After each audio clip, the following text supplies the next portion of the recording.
Salam Bapak Ibu yang terkasih dalam nama Tuhan Yesus Kristus. Sekali lagi saya menyapa kita semua dengan penuh sukacita. Shalom. Haleluya. Dan saat ini kita akan memulai ibadah kita. Saya mengajak kita semua, mari kita berdoa dan bersatu sejenak di hadapan Tuhan. Berdoa dulu.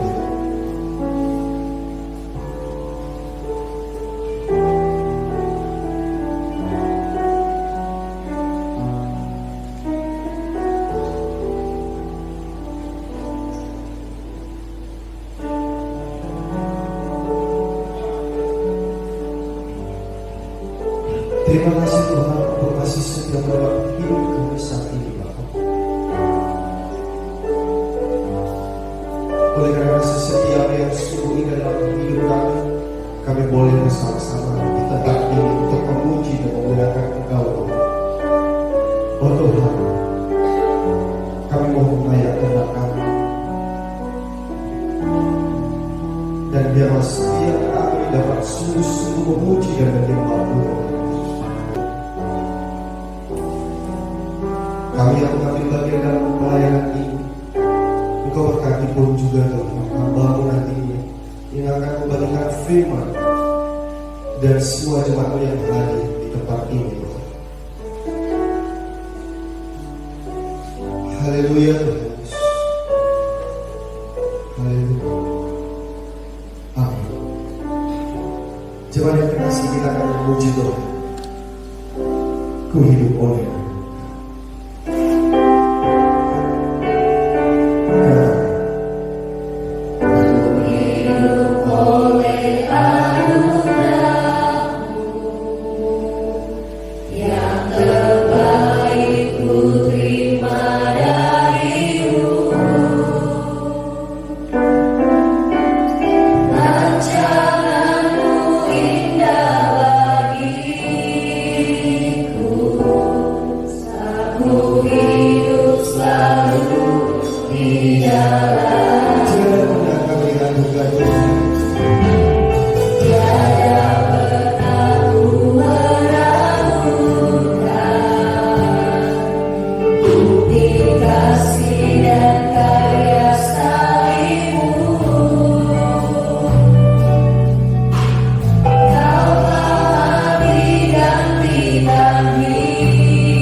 di dalam nama Allah Bapa, di dalam nama anaknya Yesus Kristus, dan di dalam rohnya yang kudus. Pertolongan kita adalah di dalam nama Allah pencipta langit dan bumi. Amin. Bacaan firman Tuhan yang pertama terambil dari kitab Yesaya pasal 12 ayat pertama sampai dengan ayatnya yang ke-6. Beginilah firman Tuhan. Pada waktu itu engkau akan berkata, aku mau bersyukur kepadamu ya Tuhan, karena sungguh pun engkau telah murka terhadap aku. tetapi murkamu telah surut dan engkau menghibur aku. Sungguh Allah itu keselamatanku. Aku percaya dengan tidak gemetar, sebab Tuhan Allah itu kekuatanku dan mazmurku. Ia telah menjadi keselamatanku. Maka kamu akan menimba air dengan kegirangan dari mata air keselamatan.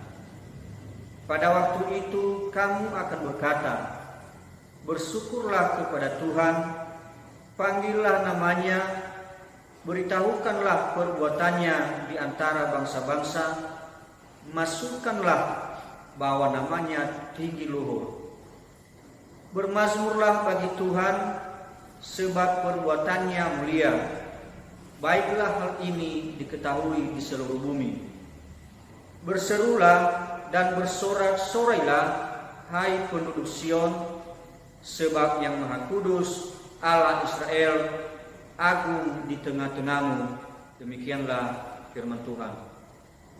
Marilah kita mengangkat pujian, katakan Tuhanlah kekuatan dan mazmurku, dan jemaat kami undang bangkit berdiri.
sadar atau tidak sadar, kita adalah manusia yang penuh dengan dosa.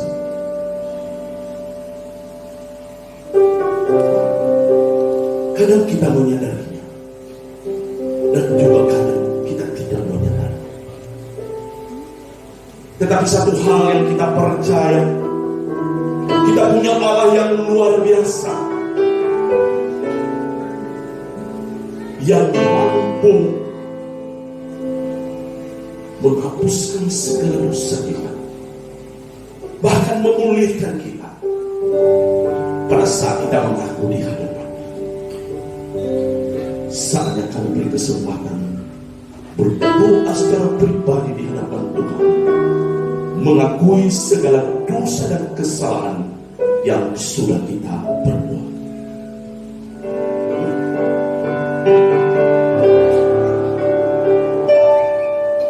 Ketika menghadapi kehidupan ini,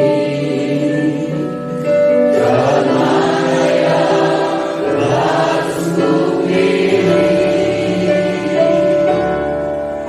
Ku tahu ku tak mampu, ku tahu ku tak sanggup, hanya Kau Tuhan yang berjawab.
Sekalipun dosamu merah seperti kirmizi, akan menjadi putih seperti salju.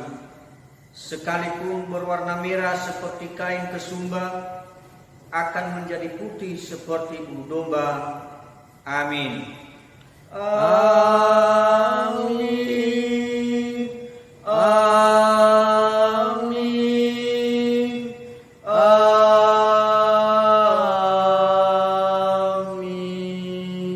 Pembacaan firman Tuhan yang kedua terambil dari kitab 1 Raja-Raja pasal 17 ayatnya yang pertama sampai dengan ayatnya yang ke-6. Beginilah firman Tuhan. Lalu berkata Elia orang Tisbe dari Tisbe Gilead kepada Ahab, demi Tuhan yang hidup, Allah Israel yang kulayani, sesungguhnya tidak akan ada embun atau hujan pada tahun-tahun ini, kecuali kalau kukatakan. Kemudian datanglah firman Tuhan kepadanya, pergilah dari sini, berjalanlah ke timur, dan bersembunyilah di tepi sungai Kerit, di sebelah timur sungai Yordan. Engkau dapat minum dari sungai itu, dan burung-burung gagak telah kuperintahkan untuk memberi makan engkau di sana. Lalu ia pergi dan ia melakukan seperti firman Tuhan. Ia pergi dan diam di tepi sungai Kerit di sebelah timur sungai Yordan. Pada waktu pagi dan petang burung-burung gagak membawa roti dan daging kepadanya, dan ia minum dari sungai itu. Demikianlah pembacaan firman Tuhan. Berbahagialah orang yang mendengar firman Tuhan dan yang memelihara serta melakukannya dalam kehidupannya. Haleluya, haleluya, haleluya, haleluya, haleluya.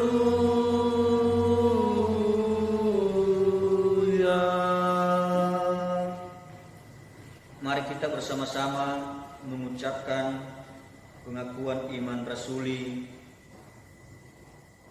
Kita mulai.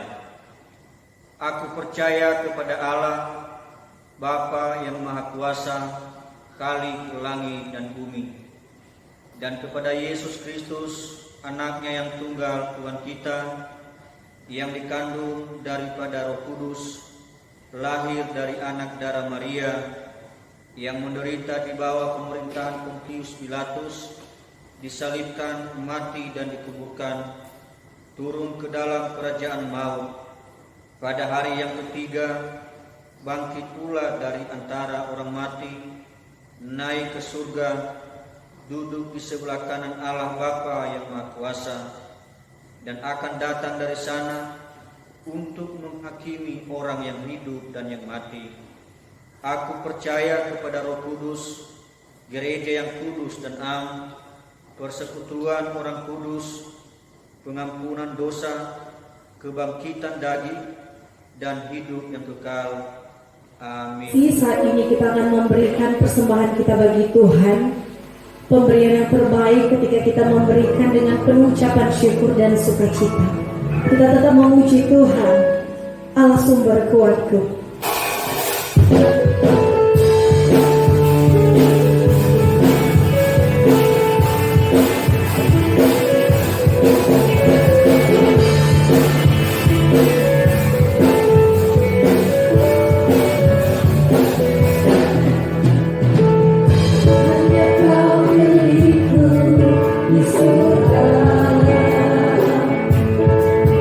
Tiada yang ku ingin, hanya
tempat yang maha tinggi. Damai sejahtera di bumi di antara manusia yang berkenan kepadanya. Tuhan menyertai saudara. Rohnya menyertai saudara. Kasih karunia Tuhan kita Yesus Kristus, kasih setia Allah Bapa, serta persekutuan dengan Roh-Nya yang kudus menyertai saudara sekalian. Amin. Bapak Ibu dan saudara-saudari yang dikasihi Tuhan, firman Tuhan yang akan kita renungkan pada hari ini terambil dari Injil Yohanes pasal 4 ayat 5 sampai ayatnya yang ke-14. Saya akan bacakan kepada kita semua. Beginilah firman Tuhan. Maka sampailah ia ke sebuah kota di Samaria yang bernama Sikhar, dekat tanah yang diberikan Yakub dahulu kepada anaknya Yusuf. Di situ terdapat sumur Yakub. Yesus sangat letih oleh perjalanan, karena itu ia duduk di pinggir sumur itu. Hari kira-kira pukul 12. Maka datanglah seorang perempuan Samaria hendak menimba air. Kata Yesus kepadanya, "Berilah aku minum." Sebab murid-muridnya telah pergi ke kota membeli makanan. Maka kata perempuan Samaria itu kepadanya, "Masakan engkau seorang Yahudi minta minum kepadaku seorang Samaria? Sebab orang Yahudi tidak bergaul dengan orang Samaria." Jawab Yesus kepadanya, "Jikalau engkau tahu tentang karunia Allah dan siapakah dia yang berkata kepadamu, 'Berilah aku minum,' niscaya engkau telah meminta kepadanya, dan ia telah memberikan kepadamu air hidup." Kata perempuan itu kepadanya, "Tuhan, engkau tidak punya timba, dan sumur ini amat dalam. Dari manakah engkau memperoleh air hidup itu? Adakah engkau lebih besar daripada bapa kami Yakub yang memberikan sumur ini kepada kami, dan yang telah minum sendiri dari dalamnya, ia serta anak-anaknya dan ternaknya?" Jawab Yesus kepadanya, "Barang siapa minum air ini, ia akan haus lagi. Tetapi barang siapa minum air yang akan kuberikan kepadanya, ia tidak akan haus untuk selama-lamanya. Sebaliknya, air yang akan kuberikan kepadanya akan menjadi mata air di dalam dirinya, yang terus-menerus memancar sampai kepada hidup yang kekal." Demikian pembacaan firman Tuhan. Mari kita berdoa. Terima kasih Tuhan atas penyertaan-Mu di dalam kehidupan kami sampai saat ini.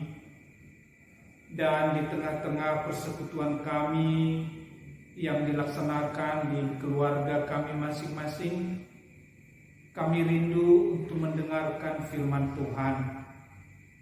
Kami memohon urapan Roh Kudus-Mu hadir di dalam tubuh dan hidup kami, sehingga kami siap untuk ditaburi firman Tuhan yang hidup. Berkati kami Tuhan, dan saat ini kami siap untuk mendengarkan firman Tuhan. Dalam nama Yesus Kristus kami berdoa. Amin. Bapak Ibu dan saudara-saudari yang dikasihi Tuhan, Shalom. Kisah pertemuan antara Yesus dengan perempuan Samaria termasuk salah satu kisah yang sangat menarik dan perlu untuk kita renungkan bersama, sebagaimana tadi kita baca di dalam firman Tuhan yang menjadi perenungan kita pada hari ini. Mengapa menarik dan perlu kita renungkan? Alasannya ada dua. Yang pertama adalah karena pertemuan itu sendiri telah menjadi inspirasi bagi banyak orang untuk mau berrelasi dengan sesama manusia yang berbeda suku, agama, ras, dan antar golongan, atau yang biasa kita singkat dengan sebutan SARA. Pertemuan Yesus dengan perempuan Samaria adalah termasuk pertemuan yang tidak biasa, langka, bahkan dianggap tabu oleh orang Yahudi, tetapi Yesus justru melakukannya. Ini menarik, karena kita tahu bahwa orang Yahudi sangat membenci dan menganggap rendah semua orang Samaria. Hal ini kita bisa lihat di dalam ayatnya yang ke-9. Bagi mereka, orang Samaria itu najis. Dianggap tidak mampu menjaga kemurnian ras mereka. Mereka adalah dulunya orang Yahudi, tetapi mereka melakukan perkawinan campur dan juga melakukan percampuran di dalam agama dan kepercayaan mereka. Sehingga bagi orang Yahudi, mereka ini, kelompok Samaria ini, ada orang-orang yang dianggap najis dan rendah. Apalagi kalau dia seorang perempuan, wah, itu dianggap sangat rendah dan najis. Sudah Samaria, perempuan lagi. Tetapi Bapak Ibu dan saudara-saudari yang dikasihi Tuhan, Yesus tidak peduli dengan stigma, persepsi, dan level yang telah diberikan terhadap kelompok Samaria.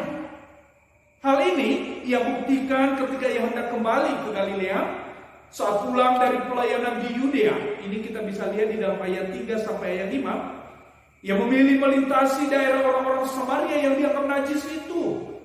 Daerah yang biasanya dihindari oleh orang-orang Yahudi.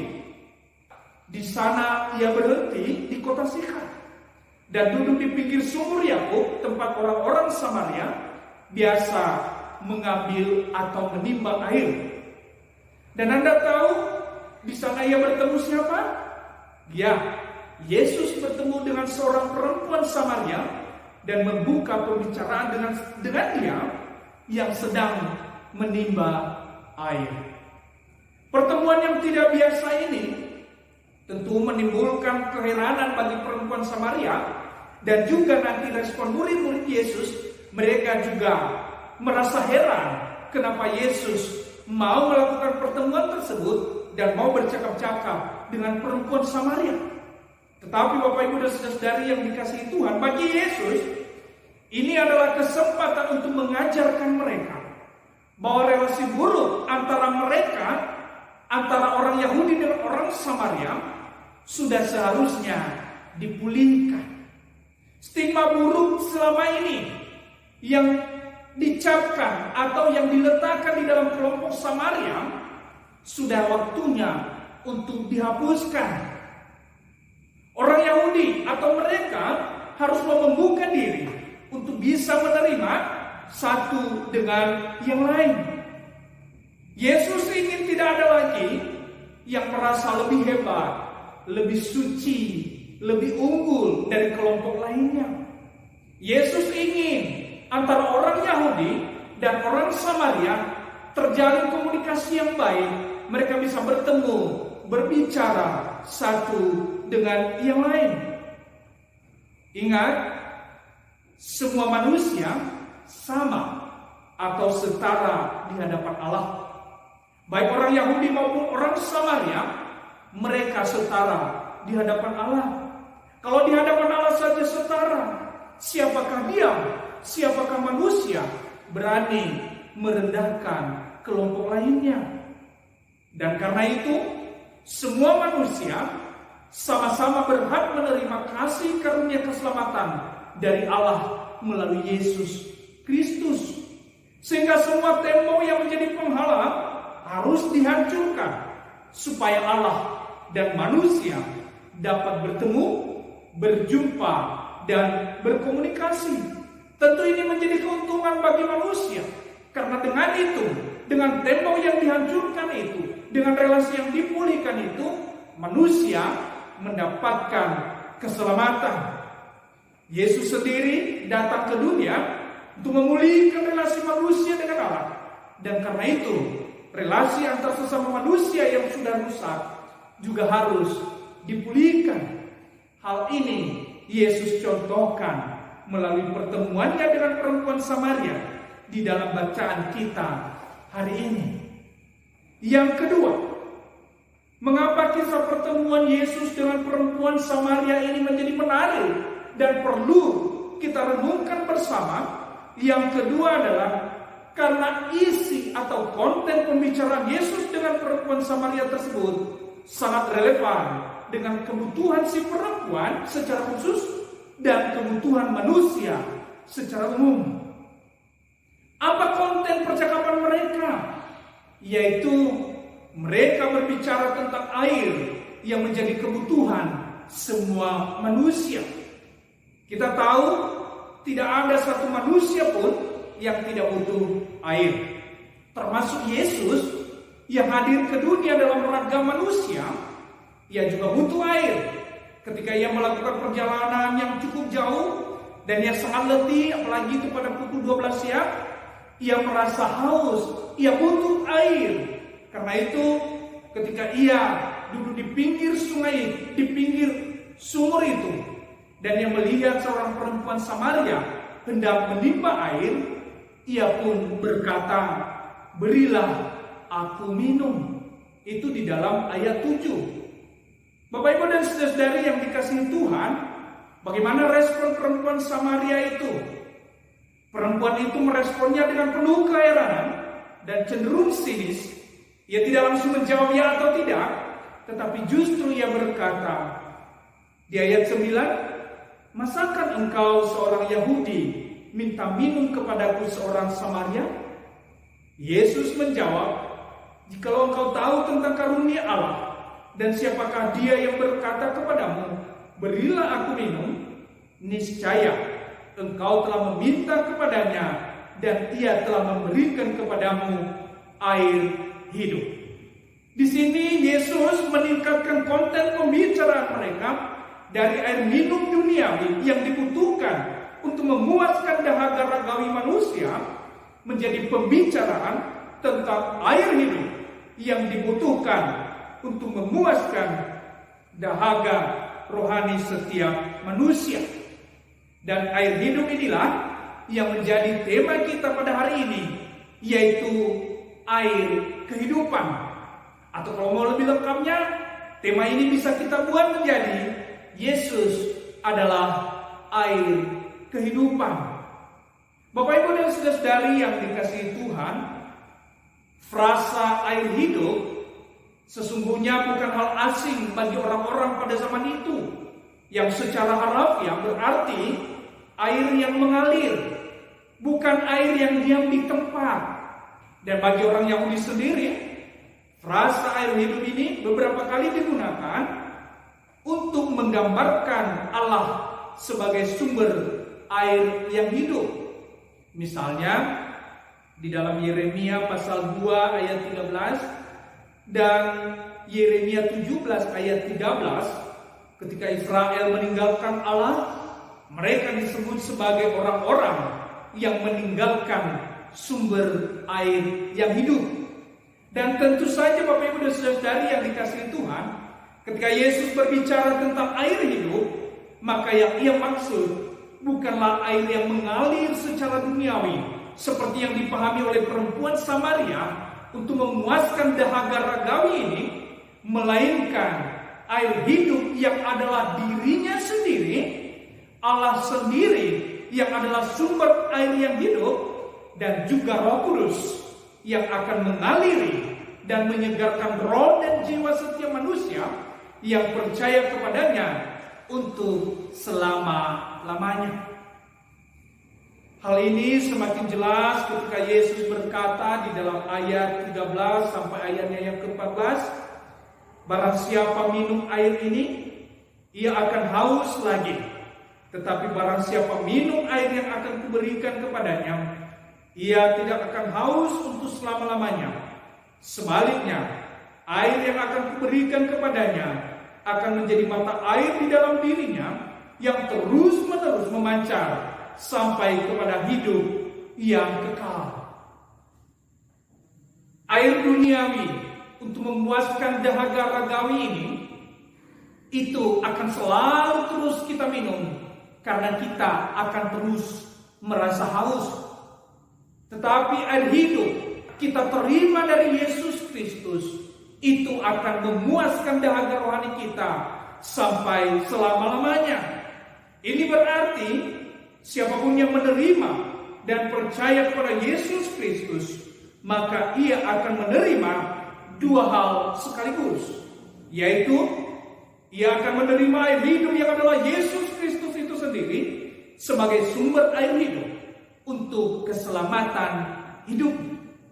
Dan yang kedua, ia juga akan menerima air hidup yang adalah Roh Kudus yang akan terus mengalir, memancar, dan menuntun kehidupannya untuk hidup seturut dengan kehendak Tuhan sampai kepada hidup yang kekal. Ini sangat menarik. Dari pembicaraan air minum yang menjadi kebutuhan ragawi, kini Yesus telah mengajarkan kita tentang air kehidupan yang justru lebih dibutuhkan oleh manusia untuk keselamatan hidupnya. Dibutuhkan oleh perempuan Samaria dan juga dibutuhkan oleh kita semua. Bapak, Ibu, dan saudara-saudari yang dikasihi Tuhan, pertanyaannya adalah, apakah perempuan Samaria itu kemudian bersedia menerima air hidup yang disampaikan oleh Yesus atau tidak? Jawabannya, iya. Walaupun awalnya ia gagal paham karena pikirannya masih fokus pada air minum duniawi, sebagaimana dapat kita lihat di dalam ayatnya yang ke-15, tetapi pada akhirnya secara tersirat perempuan Samaria tersebut menerima dan mengakui Yesus Kristus, Sang Mesias, Juru Selamat hidupnya.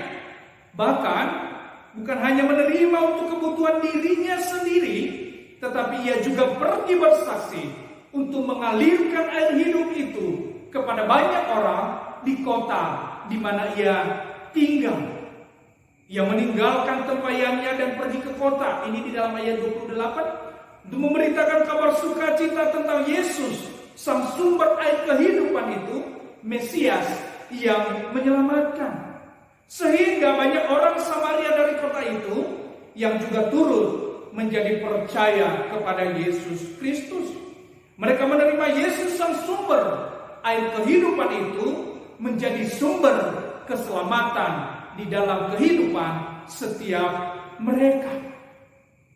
Bapak, Ibu, dan saudara-saudari yang dikasihi Tuhan, saya percaya bahwa setiap kita yang telah menerima dan percaya kepada Yesus Kristus, sesungguhnya air kehidupan itu telah ada dan mengalir di dalam kehidupan setiap kita. Hanya saja, ibarat air mengalir, kalau tidak dijaga kebersihannya, sampah bertebaran di mana-mana, maka aliran air itu bisa tersumbat dan berhenti mengalir.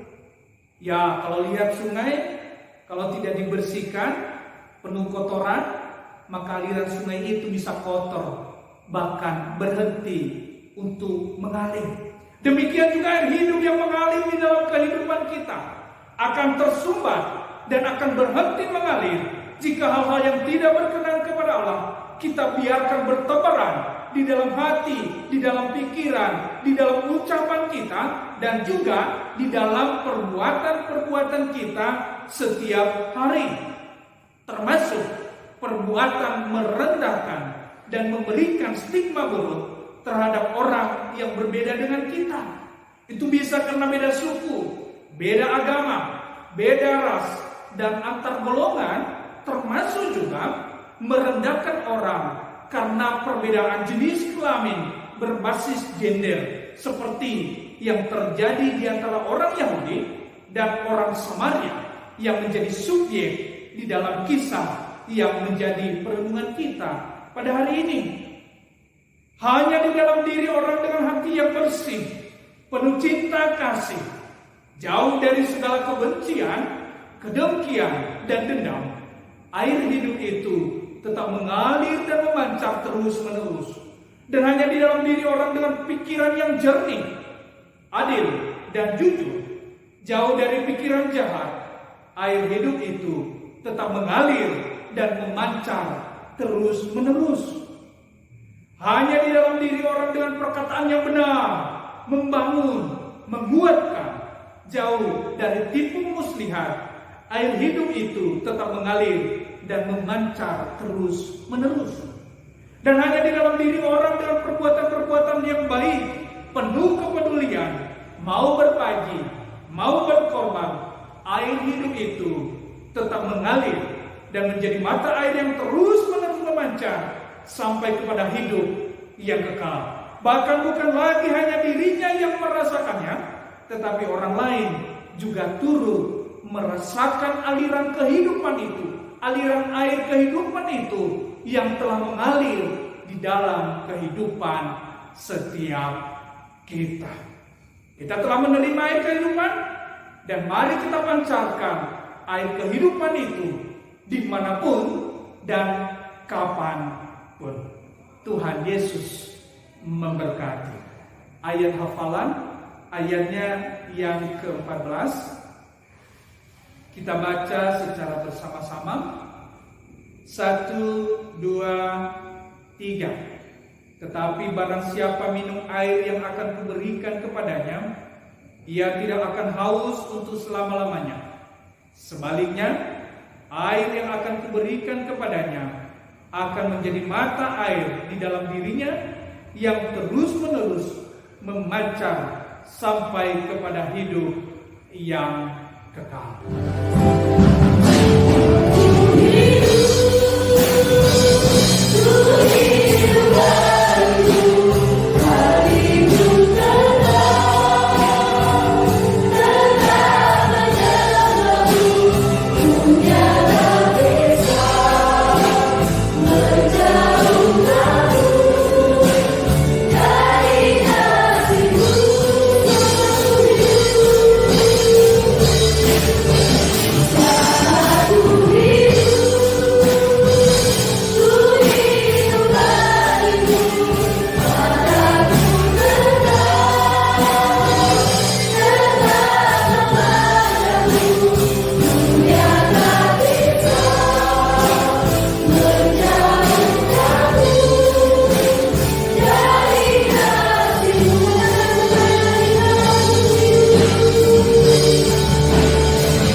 Terima kasih ya Yesus Kristus, Engkau sungguh baik di dalam kehidupan kami. Kami juga merasakan bahwa Engkau hadir di tengah-tengah ibadah kami di rumah masing-masing. Dan kami juga percaya bahwa Engkau sungguh telah berbicara kepada kami melalui firman Tuhan yang disampaikan oleh hamba-Mu, yang mengingatkan kami tentang kisah pertemuan antara Yesus dengan perempuan Samaria. Bahwa pertemuan itu sendiri sungguh mengajarkan kami untuk mau terbuka, mau membuka relasi dengan siapapun, dengan yang berbeda suku dan juga berbagai perbedaan-perbedaan lainnya. Engkau juga mengajarkan kami bahwa apa yang mereka bicarakan sungguh relevan, sungguh bermakna di dalam kehidupan kami. Ketika Yesus berbicara tentang air, yaitu air kehidupan, air yang akan mengalir di dalam kehidupan setiap orang yang percaya kepadanya, dan itu akan menyegarkan serta memuaskan dahaga rohani kami untuk selama-lamanya sampai kepada hidup yang kekal. Kami adalah umat-Mu, warga jemaat Gereja WKP Gunung Stoli Kota. Kami adalah orang-orang yang telah mengaku beriman dan percaya kepada-Mu. Dan kami yakin bahwa air kehidupan itu, yang adalah Yesus Kristus itu sendiri, Allah sendiri dan Roh Kudus sendiri, telah ada di dalam kehidupan kami, telah mengalir di dalam hidup kami. Dan Engkau mengajarkan kami, supaya kami juga mau mengalirkan air hidup itu kepada siapapun. Dulu di dalam kisah ini, perempuan Samaria yang menerima air hidup itu, ia juga mengalirkannya, memberitakannya kepada semua orang di kotanya. Sehingga bukan hanya dia yang dipuaskan, bukan hanya dia yang diselamatkan, tetapi banyak orang di kotanya juga turut menerima keselamatan dari Allah. Kami berdoa untuk warga jemaat kami Gereja WKP Gunung Stoli Kota dimanapun berada. Dengan berbagai pergumulan kehidupan mereka, kiranya Tuhan membuka jalan. Sekiranya mereka sedang sakit, Tuhan sembuhkan penyakit mereka. Sekiranya mereka bergumul oleh karena masalah ekonomi, masalah pekerjaan dan kebutuhan hidup, kami mohon belas kasihanilah mereka Tuhan. Penuhilah segala kebutuhan mereka, buka jalan, berkati pekerjaan, berkati usaha, karena melalui itu rezeki, berkat dari Tuhan akan tercurah di dalam kehidupan mereka. Kami berdoa untuk bangsa dan negara kami, kiranya Tuhan memberkati para pemimpin kami dan memberi hikmat, supaya mereka bisa memimpin kami dengan sebaik-baiknya, mulai dari presiden, gubernur, wali kota, bupati, dan sampai kepada tingkat desa. Kiranya Tuhan memberkati mereka semua dan memampukan mereka untuk memimpin masyarakat dengan sebaik-baiknya. Ya Tuhan, kami berdoa untuk saudara-saudara kami secara khusus yang sedang menderita karena COVID-19. Kiranya Tuhan sembuhkan mereka, dan kiranya Tuhan kuatkan iman mereka, sehingga mereka tetap setia kepada Tuhan, dan Tuhan akan memulihkan kesehatan mereka dengan sempurna. Inilah doa kami Tuhan. Kami sampaikan di dalam nama Tuhan kami Yesus Kristus, yang mengajarkan kami doa Bapa kami yang demikian. Bapa kami yang di surga, dikuduskanlah namamu, datanglah kerajaanmu, jadilah kehendak-Mu di bumi seperti di sorga. Berilah kami pada hari ini makanan kami yang secukupnya, dan ampunilah kami akan kesalahan kami, seperti kami juga mengampuni orang yang bersalah kepada kami. Dan janganlah membawa kami ke dalam pencobaan, tetapi lepaskanlah kami daripada yang jahat, karena Engkaulah yang empunya kerajaan dan kuasa dan kemuliaan sampai selama-lamanya. Amin. Terimalah berkat Tuhan. Tuhan memberkati engkau dan melindungi engkau. Tuhan menyinari engkau dengan wajah-Nya dan memberi engkau kasih karunia. Tuhan menghadapkan wajah-Nya kepadamu dan memberi engkau damai sejahtera sampai selama-lamanya. Amin. Ibadah kita telah selesai. Tuhan Yesus memberkati. Shalom. Shalom.